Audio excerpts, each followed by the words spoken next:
so let me just say, getting married these days, it feels a lot different than it did for like our dads, you know? Yeah, it's like the playbook got rewritten. Yeah.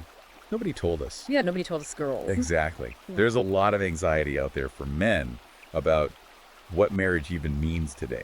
You know what I mean? Totally. And that's what makes this book we're diving into today, The Warrior's Guide to Modern Marriage by Conrad Reicher. So interesting. It really seems to hit a nerve with a lot of guys, Yeah, for sure. especially guys who are maybe a little skeptical of marriage in the first place. Or guy, the kind of guys who are like, is this whole thing even rigged for us? Yeah, exactly. Like, is it even a fair deal anymore? Exactly. And Riker tackles that head on. Okay, so how does he do that? Well, he starts by taking us way back in time to show us how marriage has evolved over the century. Okay, interesting. Like, it's not this static thing, right? It's been changing for, forever. So let's rewind the clock then.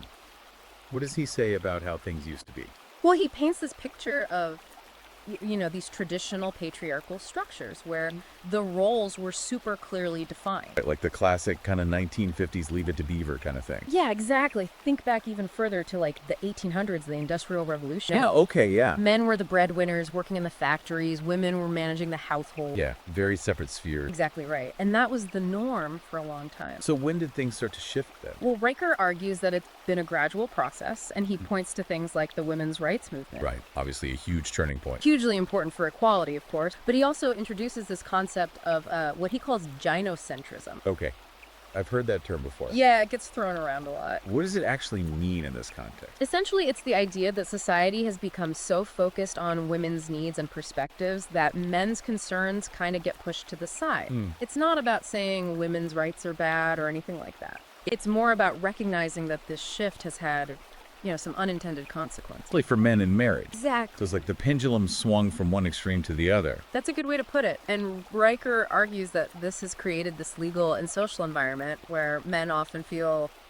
advantaged. Yeah, even trapped. Yeah, which brings us to what he calls the legal minefield, right? Exactly. The part of marriage that probably scares guys the most. Yeah, for sure. And he doesn't sugarcoat it. Oh, really? No, he throws out some pretty shocking statistics. Like what? Men paying alimony in 90% of cases, women getting sole custody in 80% of cases. Wow. He argues that the legal system is often biased against men, particularly when it comes to divorce. And what about prenuptial agreements? Aren't those supposed to protect you? He addresses that too. He says prenups can offer some protection, but they're not always ironclad. Right. It can be difficult to enforce. And he even shares this crazy story from a legal journal, Family Law Quarterly, about this guy named Sam, who was like this brilliant engineer, but ended up getting completely screwed over in his divorce despite having a prenup. Oof, that's a cautionary tale if I've ever heard one. It is, and it highlights why so many men are turning to philosophies like the red pill to try and understand the modern dating landscape. Yeah, the red pill gets a lot of attention, but can you break it down for those who might not be totally familiar with it? Sure. At its core, the red pill philosophy encourages men to view relationships through like an evolutionary lens. Okay. To understand the biological and social forces that are at play in the sexual marketplace. So it's about recognizing that there are these certain patterns in how men and women interact, and that like ignoring those patterns can lead to problems. Exactly. And one of the things that Riker focuses on is this concept of last minute resistance, or LMR. Okay, I've definitely experienced that. It's confusing, right? Super confused. And the red pill interpretation is that it's often a test of a man's resolve, his dominance. So it's not about like being a jerk. It's more about understanding the unspoken rules of the game. That's a good way to put it. And it's not just about dating either. Riker also talks about how these red pill concepts apply to marriage itself.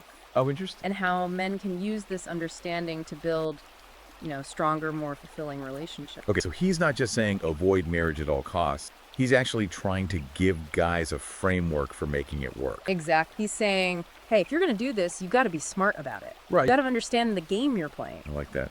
All right, so we're starting to see how Riker connects these broader societal trends to these specific challenges that men face in marriage. Yeah, and in the next part, we're going to dig deeper into his advice for how to navigate those challenges. Okay, can't wait to hear it. And one of the big things is this idea of the covert contract. Oh yeah, the covert contract. What is that exactly? It's basically all those like unspoken expectations that you and your partner bring into the marriage. It's not the stuff you talk about openly, but it can really mess things up if you're not on the same page. Like maybe one person assumes they'll handle the finances and the other person thinks they're going to be a stay-at-home parent, but they never actually talked about it. Zach, or like one person's thinking we're going to have date nights every week, and the other person's like, nah, just want to chill on the couch and watch Netflix. Right, right. Those unspoken expectations can definitely lead to some problems down the line. Big time. So Riker's advice is to be super upfront about all this stuff. Okay, easier said than done, though, right? Well, yeah, but he stresses the importance of, really deep communication. Not just like, how was your day, honey, kind of stuff. No, like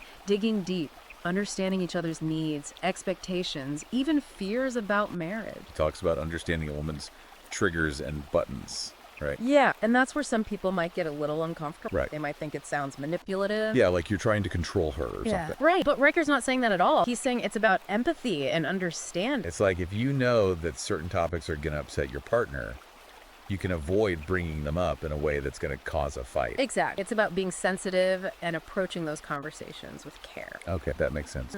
What about setting boundaries, though? How do you do that without seeming like you don't care? It's all about communication and respect. You have to be willing to express your needs, but also be open to hearing your partner's side of things. So it's like a two-way street. Exactly. And Riker gives some specific tips for how to do this. Oh, like what? Like using I statements to express your feelings, focusing on specific behaviors instead of making generalization, avoiding accusatory language, stuff like that. So it's about being assertive but not aggressive. Exactly. Gotcha. Yeah. Okay. But what happens when conflict does inevitably arise? Well, Riker has this whole section on conflict resolution, and it's kind of like he's preparing you for battle. He does use a lot of military metaphors. He does right. He stresses the importance of staying calm, avoiding escalation. Don't let things spiral out of control. Right. And focusing on solutions instead of just blaming each other. So it's more about working together to fix the problem. Exactly. Makes sense. So we've talked about communication, conflict resolution, and navigating, some of those tricky gender dynamics. But what about the more intimate aspects of marriage? Well, Riker definitely doesn't shy away from those topics. Okay. In fact, he has a whole chapter on the sexual marketplace and how it impacts marriage. Interesting that he uses that term, sexual marketplace. It kind of sounds a little cold. It does, right? Yeah. But I think he's trying to get men to see relationships through a more objective lens. To understand the dynamics that are at play. Right. Like he's coming from that red pill perspective. Okay, so the idea that men and women are competing for mates, and there are certain strategies that can increase your chances of success. Exactly. He talks about the importance of understanding what women find attractive. Okay, so like physically and behaviorally. Yeah, both. And how men can improve their own market value, so to speak. He talks about confidence, assertiveness, ambition, those kinds of things. Right. And also taking care of your appearance, being financially stable, having a sense of purpose. It's not just about looks, it's about the whole package. Exactly. And he stresses that this isn't about manipulating women or being someone you're not. It's about becoming the best version of yourself. Okay, I can get behind that. Yeah. But how does this all relate to marriage? Aren't you already off the market once you're married? That's what a lot of people think. But Riker argues that the sexual marketplace doesn't just disappear because you put a ring on it.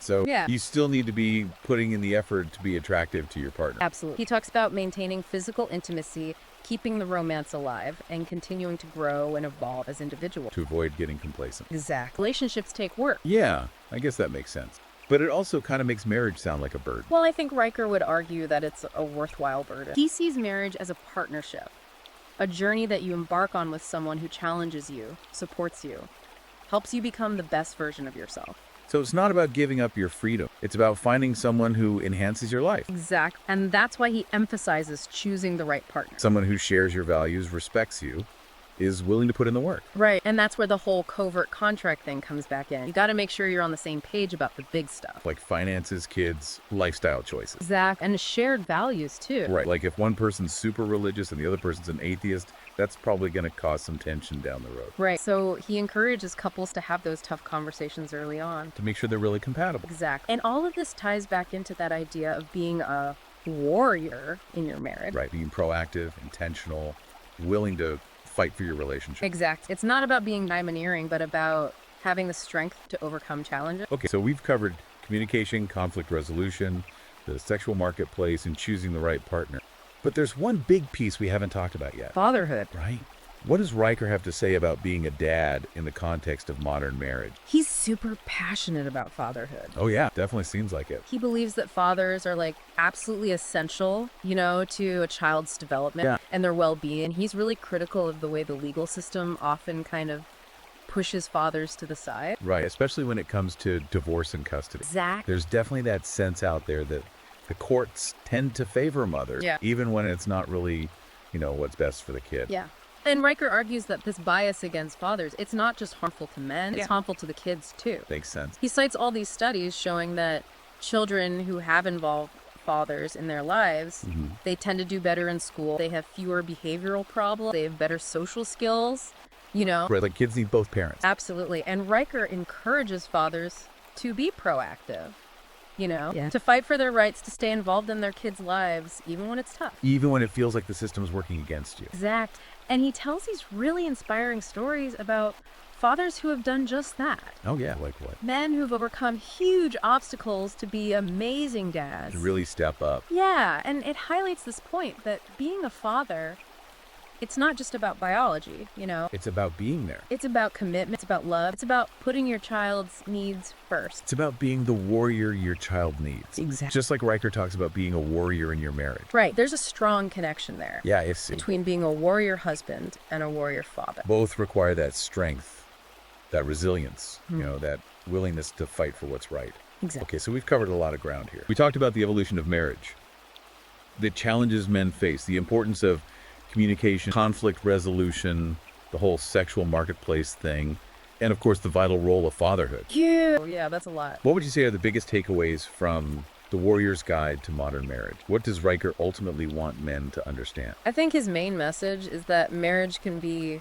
amazing, incredibly rewarding, but it takes work. Yeah, for sure. It takes being intentional, and it takes being willing to adapt, because the world of relationships is constantly changing. Right, and he's not sugarcoating anything either. No, he's very upfront about the risks. About the potential for things to go wrong. Yeah, but he also gives a lot of practical advice. Right. He talks about choosing the right partner, understanding that covert contract mastering, communication, Navigating the legal system. all that stuff. And he doesn't shy away from those more controversial topics either. Like the sexual marketplace. Or the power dynamics between men and women. Right. He's not afraid to challenge the status quo. And I think that's what makes this book so interesting, isn't it? He's making us think critically about marriage. And to approach it with our eyes wide open. And he's reminding us that men have a really important role to play in shaping the future of marriage. Both as husbands and as fathers. Exactly. So for our listeners who are intrigued by this book and want to learn more, where can they find it? It's called The Warrior's Guide to Modern Marriage by Conrad Riker, and you can find it on Amazon Kindle and Google Play Books. Awesome.